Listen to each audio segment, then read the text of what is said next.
Perhatikan dahsyatnya petunjuk ini. Ketika petunjuk ini diturunkan, hudan, Al-Quran yang diturunkan pada Nabi Muhammad itu saking dahsyatnya, semua hal yang terkait dengan turunnya jadi mulia semua. Turun pada siapa tadi? Nabi Muhammad. Ketika turun pada Nabi Muhammad, langsung statusnya naik jadi Sayyidul Anbiya'i wal Mursalin, pemimpin para nabi dan rasul. Diturunkan lewat malaikat apa? Jibril. Maka malaikat Jibril naik status jadi Sayyidul Malaikat, pemimpin para malaikat semuanya. Padahal Nabi Musa itu dulu teman akrabnya malaikat maut. Teman akrab tuh, malaikat maut. Tapi seakrab-akrabnya meninggal juga. Dan gak bisa menunda. Nabi Isa punya juga teman akrab dari kalangan malaikat. Dia rasul fis sama, ladaihi qarinun aw qaribun rasulun fil ardi. Dia rasul di langit, malaikat punya teman akrab rasul di bumi. Nah, ketika zaman Nabi Muhammad sallallahu alaihi wasallam, wahyu diturunkan lewat malaikat Jibril, akrab dia dengan malaikat Jibril, naik status jadi Sayyidul Malaikat dengan menurunkan Al-Quran. Al-Quran turun di hari apa tadi? Jumat. Jumatnya langsung menjadi Sayyidul Ayyam, penghulu di antara para hari. Quran turunnya di bulan apa tadi? Ramadan. Ramadan langsung naik status jadi Sayyidus Syuhur, penghulu dari semua bulan. Turun di malam, malamnya turun, saat malam itu malamnya berubah jadi Lailatul Qadar. Inna anzalnahu fi. Nah, beda dengan malam biasa. Ketika Anda ibadah saat malam tepat turunnya Al-Quran itu, maka semua pahala naik langsung lebih daripada 1000 bulan. Lebih daripada 85 tahun. Jadi kalau Anda sholat 2 rakaat saja malam itu nilainya sama dengan 85 tahun lebih tanpa henti sholat, tanpa henti. Kalau Anda baca 1 huruf saja Al-Quran pada saat itu, lantas meninggal, itu sama dengan jumlah membaca huruf itu lebih daripada 85 tahun tanpa henti. Udah tobat, nangis, ampuni dosaku ya Allah. Tobat, terus buka mushaf, baca sehuruf aja, nun, meninggal. Dibacanya pas malam tadi, keutamanya lebih.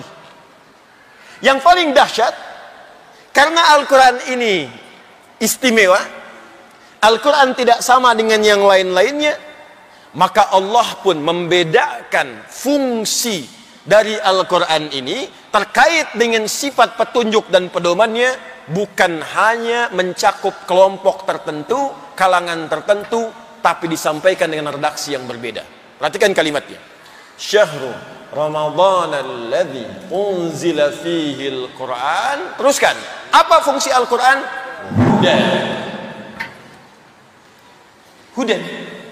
Tuh, kembali ke sini. Nabi Adam dapat hudan, Nabi Nuh dapat hudan, Nabi Musa dapat hudan, Ibrahim sebelumnya dapat hudan, Nabi Isa dapat hudan. Namanya bisa beda-beda tapi fungsinya sama. Di Allah ketika menurunkan Al-Quran, fungsi Qurannya sebagai apa? Hudan. Yang menarik, kalau Nabi Musa libani Israel, Nabi Isa libani Israel, kelompok tertentu, kaum tertentu, Quran tidak. Hudan linnas, untuk semua manusia tanpa batas, dari sejak Nabi Muhammad sampai kehidupan manusia berakhir kembali pada Allah Subhanahu wa ta'ala. Karena itu terbukti sampai sekarang. Saya tanya pada Anda, coba tunjukkan pada saya kitab-kitab Nabi sebelumnya yang abadi, redaksinya sama persis dengan saat diturunkan sampai sekarang. Tunjukkan pada saya. Gak ada. Taurat mana? Zabur mana? Injil mana? Dengan redaksi asli saat diturunkan kepada Nabi. Karena nggak ada jaminannya. Dan cuman Al-Quran yang sifatnya sampai sekarang itu semuanya terjaga lengkap, baik ketika dibunyikan dengan bunyi tidak berubah sampai sekarang. Silahkan zaman Abu Jahal dulu ketika didakwahi. Keterjauhkanlah yang lain-lain ya. Sampai sekarang itu alif lam mim tetap alif lam mim. Nggak ada yang berubah bunyinya. Nggak tertukar dengan alam nasroh. Yang di alam nasroh alam, yang di alif lam mim alif lam mim. Tunjukkan pada saya dan tidak pernah mengalami, maaf, penyesuaian ejaan. Nggak ada Al-Quran versi milenial edisi yang disempurnakan. Ejaan yang disempurnakan nggak ada. Santai jadi santuy. Dulu santai, sekarang santuy, ya kan? Dulu uang, sekarang duit. Di Al-Quran tidak, alif lam mim ya alif lam mim. Alam nasrah ya alam nasrah. Sampai kembali kepada Allah tetap akan begitu.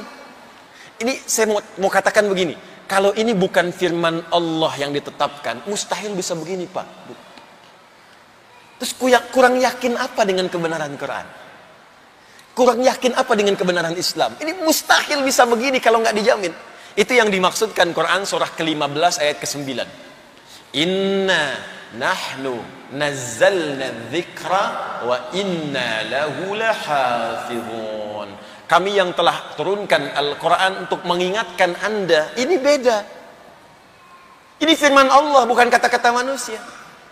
Ini beda, ini pedoman, bukan kitab biasa. Dan kami janjikan untuk menunjukkan bukti kepada Anda, kami jaga Al-Quran dari sejak awal diturunkan, tidak akan pernah mengalami perubahan sampai kembali kepada Allah Subhanahu wa ta'ala kita semua. Jelas? Nah, jadi kalau ada orang yang menyoal, Ustadz, kan tadi dikatakan setiap zaman berubah, berarti harus diupdate dong. Sebentar. Ketika Allah turunkan Taurat, redaksinya untuk Bani Israel. Spesifik. Nabi selanjutnya spesifik, tapi Al-Quran beda. Hudal linnas.